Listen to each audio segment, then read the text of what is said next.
car park raves to festivals. I just stopped doing one thing and continued to do the other. Ladies and gentlemen, a round of applause for our guest tonight, Skrillex. I've been making music because it's made me happy ever since I was, I had this harmonica when I was like 2 years old. And I always played, it was always in my mouth. Just probably the most annoying thing anybody's ever heard, just blowing in and out of this harmonica, you know what I mean? Just like the same two notes. And I loved it. Growing up in Los Angeles, around the age 12 through 13 and 14, I went to a lot of punk shows and hardcore shows and played in lots of punk bands growing up.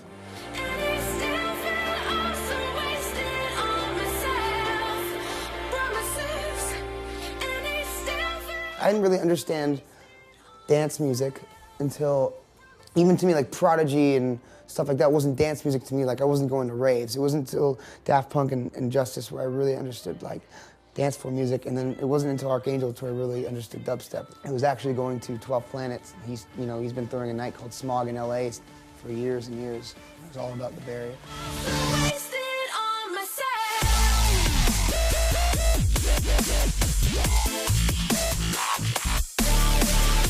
As far as me playing and making electronic music and touring and DJing goes, like 2008, I was doing like Mexico, and it was mostly electro. The dubstep bits of my set were a bit more like, you had to be really selective when you played dubstep because nobody really knew what it was, and a lot of times it was kind of a floor stopper, you know what I mean? 2009 is when I first started to kind of really tour. I actually toured all over Europe. I played at the Underworld in Camden, like downstairs, like.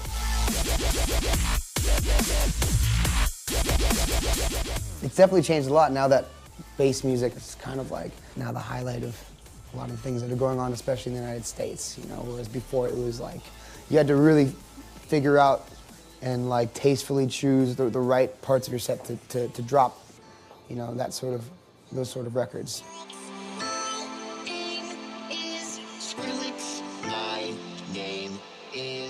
This year, and then I think where the EDM scene has gone is it really does feel like a big family, Every time you walk into a festival, it's like, you get to see all your friends again. One of the highlights of this year is like, for me, is standing back and just being a fan and really loving this type of music, and then feeling like you're really part of a movement together and with all these amazing people. Sometimes when you're doing fly dates and you're traveling, you're touring, it can get kind of like, it's great, and don't get me wrong, I'm not complaining, but it gets really lonely. It's very exhausting, very hard. And you can ask anybody that tours as much as I do. 322 shows just in 2011. It's like, you don't have time to really spend your money. You don't have time to think about how, like, anything is going, because it's continuing. It's constant production. You're constantly making things, so it's the most rewarding thing ever. You know what I mean? It's like, if it's not fun, if it's not a good time, if a party doesn't, then I don't want it, it's not about, then don't do it, you know what I mean? It's not a job, it should be something you enjoy. And to see it grow and have success, you just want to work harder and make it better,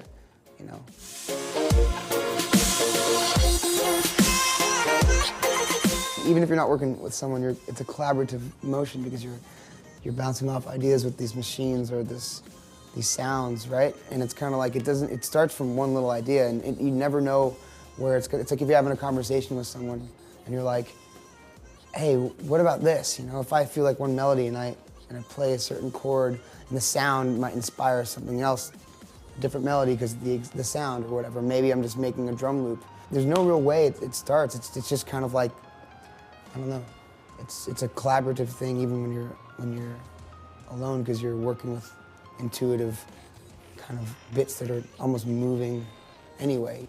The most interesting part and the unique part is just that I don't have a studio or anything or even technically a home, So I'm always doing it like headphones and hotel rooms and airplanes. So it's crazy. Like there's no real comfortable studio where I get to sit back and which I hopefully one day I'll have.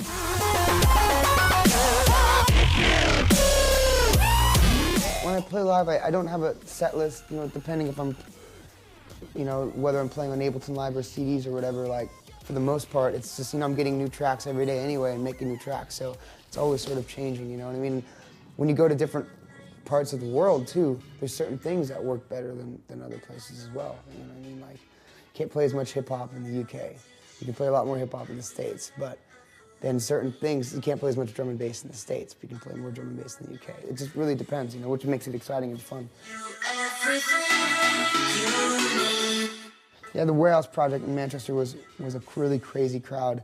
I love the old sort of car park rave vibe it has, under like the brick, and it just looks really surreal, and it was cool, man. It was a cool group of people, and a lot of friends came out to that one too, which is really, really cool. The coolest part about the Grammys, being nominated, for me, I realized how many people really care about me and how many people really support me amongst my peers and my friends. And I'm proud because there's a lot of people in my scene that are proud of me, so I feel proud of them. I feel like it's their Grammy. I feel like it's 12 Planets Grammy. I feel like it's, everybody in the UK that I made friends with, have been doing this longer than I have. I feel like it's their Grammy and everybody's Grammy. I feel like it's my manager's Grammy. He's stuck by me since I was 16.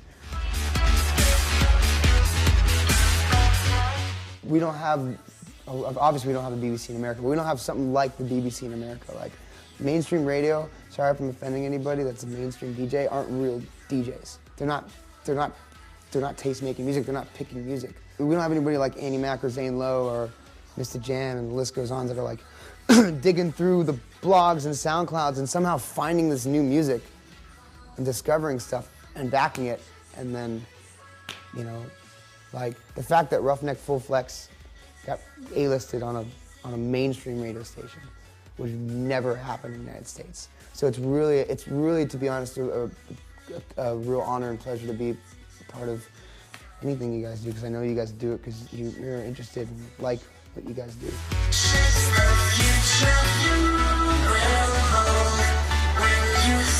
What excites me about the future is that anything could happen. Exciting thing about this ride is it's expect the unexpected. Like, that's been this whole year for us.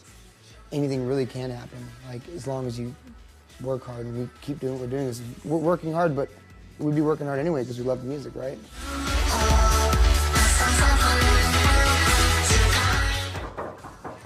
Oh, come in.